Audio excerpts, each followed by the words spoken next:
So in the last 5 years, I've increased my net worth by about $400,000 without owning any real estate. And I've been chronicling this journey in this series about how I did it, but I totally forgot about the series, so apologies on the delay.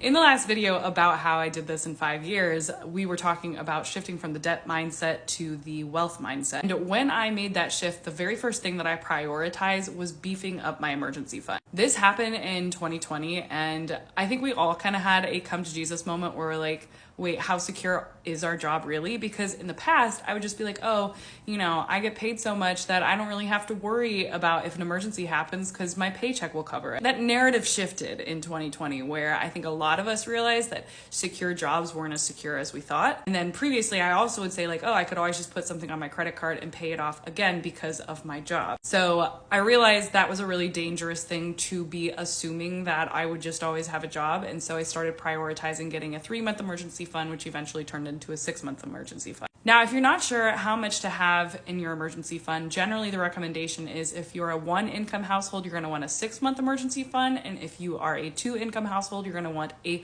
3-month emergency fund.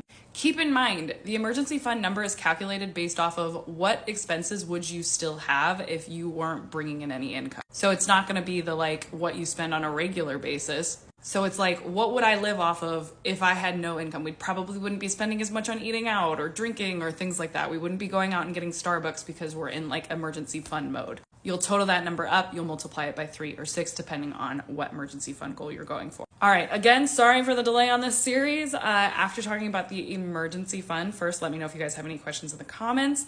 Let's talk about what I did next on the wealth building journey, which is I started to invest.